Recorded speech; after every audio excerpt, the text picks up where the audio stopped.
Hello and welcome. Today what I want to do is work our way through the process of protein formation, but to use an example to explain exactly how this happens. The example I've chosen is collagen. Now just to give some background so people know about collagen. It's a protein.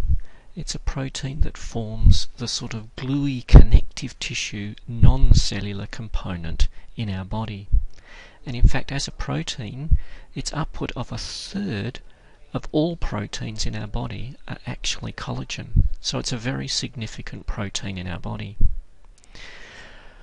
But we're not interested in collagen. You'll learn more about that in other places. We're going to use this as an example of how cells produce protein.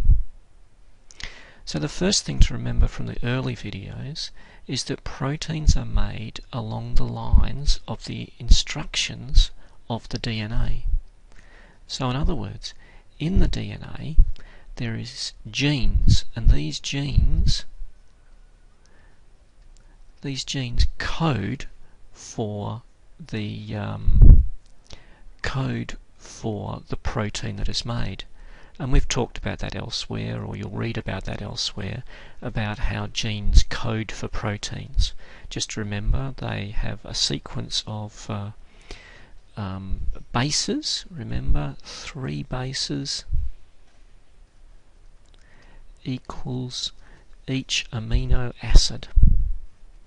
So when you get a sequence of these 3 bases, they code for a particular amino acid.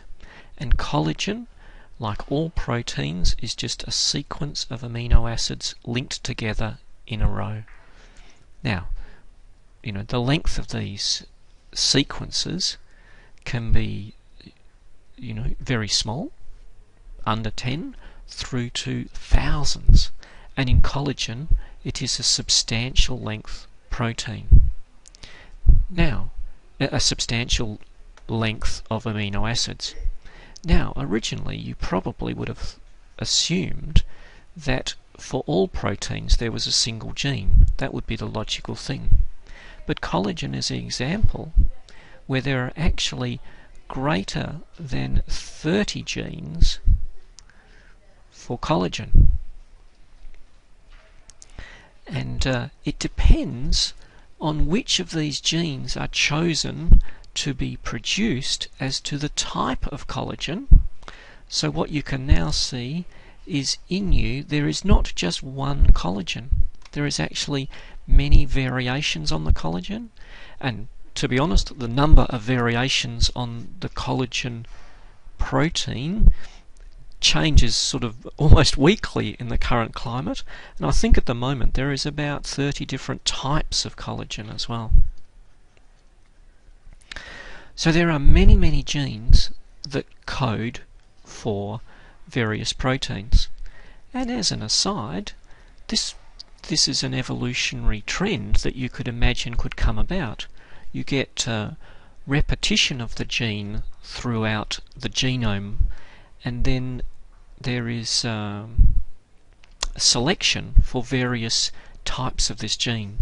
So it's not surprising to find more than one gene coding for different proteins in the genome of all animals. So let's just for now assume we take one of these. We're going to just produce one of these types of collagen, so we're going to take one of these genes.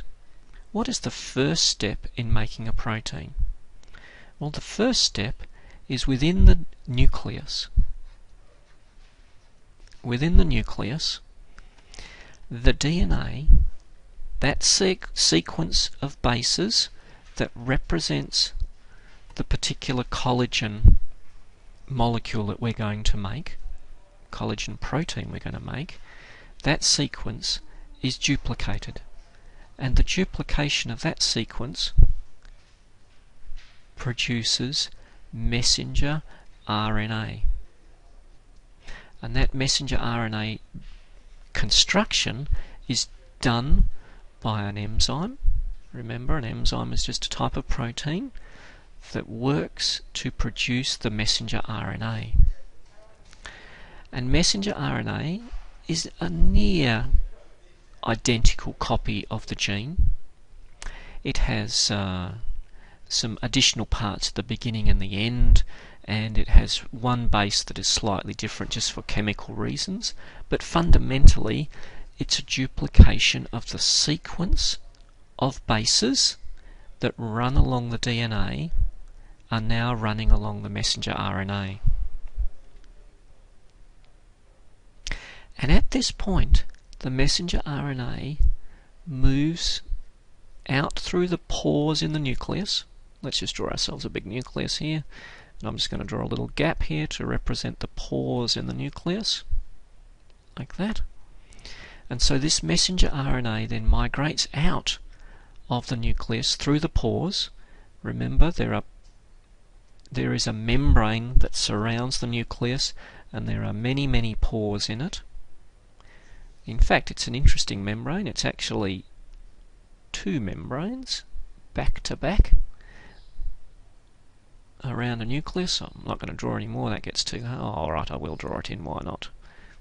And we'll leave the pores blank like that to remind us that this messenger RNA can go out through any pores it likes.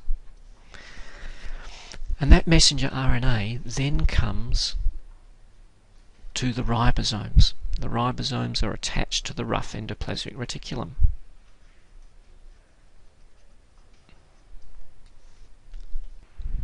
So the messenger RNA attaches itself to the subunits of the ribosome.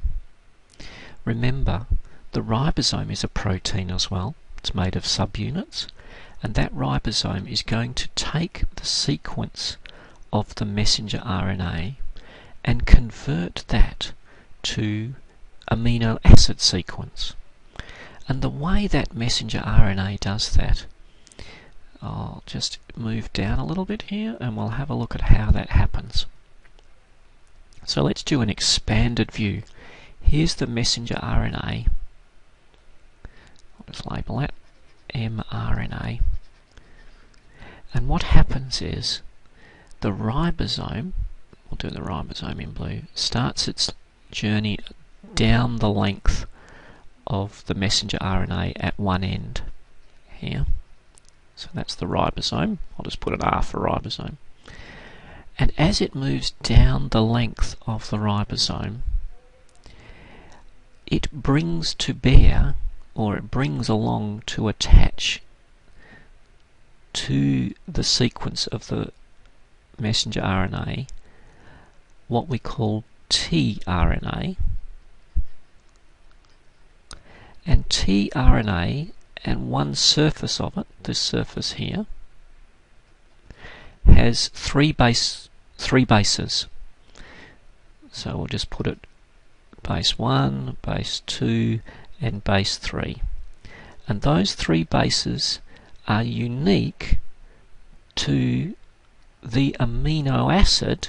We'll just pick another colour here for a minute. Let's do something like bright orange. There it is there. This is the amino acid here. So the tRNA has a unique code that matches the specific amino acid. And the ribosome's job is just to bring in the right tRNA, take that amino acid off, and then repeat that for every three bases, which we have a name for. We call that a codon. To repeat that for every three bases down the length of the messenger RNA, attaching amino acids and making them into a string. So you can see the tRNA, the T stands for transfer, is really the connector between specific amino acids and the sequence of coding. So that is how the ribosome constructs the appropriate sequence. We'll call this AA2, AA3, AA4, etc. That's how the ribosome produces the appropriately sequenced amino acids to form the chain that in the end will become the collagen. So if we look back at our diagram here, that is what's going on here. The messenger RNA is coming out. The ribosome is constructing the amino acid sequences. That sequence of amino acids is moved to be inside the rough endoplasmic reticulum. Rough endoplasmic reticulum is not a string. It's actually a membrane with the ribosome sort of on the surface like this, and there's a space inside the rough endoplasmic reticulum. So as the amino acid sequence is made, it's actually made inside the rough endoplasmic reticulum here. And let's just put the messenger RNA here, and so we can see that there's its sequence as the ribosome is working its way down its length. And normally we've been doing ribosomes in blue, haven't we? So we're just going to do that ribosome. We're just going to recolor that in blue so we get it right. So you can see what's happening here. The ribosome is reading in units of codons, in units of 3, the messenger RNA, and then it's attaching the appropriate amino acid and building that chain inside the rough endoplasmic reticulum. From here, that chain is then modified. So let's have a look now. Here's our rough endoplasmic reticulum. Here's our chain of amino acids that's going to be the collagen in the end. That chain is modified within the rough endoplasmic reticulum. Now we're not going to go into exactly what that modification means, but it means some of the amino acids are taken out and the chain is folded into a shape and all sorts of things like that. And the last part of that process is that chain in the rough endoplasmic reticulum is embedded inside, there it is there, inside a vesicle. And a vesicle is just some of the cell membrane. Just going to draw that in again in green around it. That's not so good, was it? It is just membrane bound with the protein inside it. And on the surface of this membrane are some little proteins that are flags to have this vesicle transported to the appropriate next step in the process of protein formation. And in this case, that vesicle is moved through the cytoplasm to the Golgi apparatus, which is another organelle, Golgi apparatus in the cell.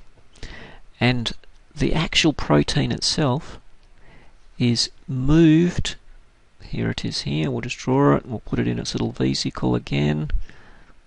It's moved, oh dear, that was blue, it's supposed to be green, isn't it? But it's moved, the vesicle is moved, and when it attaches to the Golgi apparatus, what happens is, let's get the green this time, let's be proper here. What happens is, the vesicle pushes the protein, or expels the protein, there it is there, that little protein, expels it into the inside of the Golgi apparatus. And the Golgi apparatus is responsible for more post-translational modification to this protein. So there, what happens in here is there is more trimming and there's more folding to make the final product of this collagen molecule. That then is re-embedded in another vesicle. We'll just draw a little vesicle here, like that, and we'll put our we'll just do it quite tangled up now because we can show it as modified again. And that vesicle is then going to be taken to the cell membrane. And here's the cell membrane. I'm just going to draw a little gap there because we'll draw something. Taken to the cell membrane, and the vesicle merges with the cell membrane to expel that collagen to the outside. But that's not the end of the story. This is not collagen completed yet. On the outside of the cell membrane are proteins, enzymes, embedded in the cell membrane. And these enzymes do the final modifications to this amino acid sequence to form it into the final formation of collagen.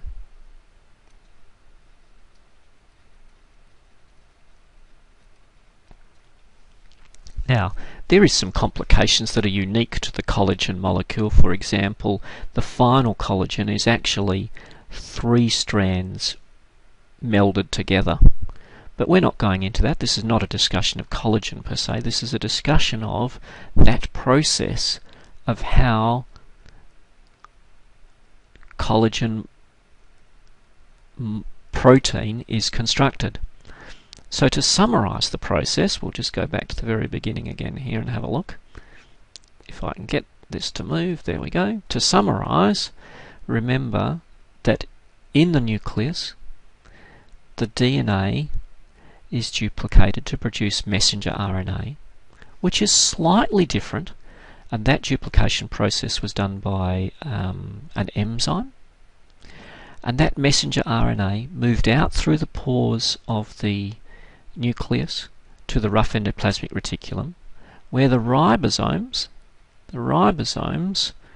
took the messenger RNA, read off its codons, 3 bases at a time, and added the matching amino acid to that 3-base sequence to finally produce a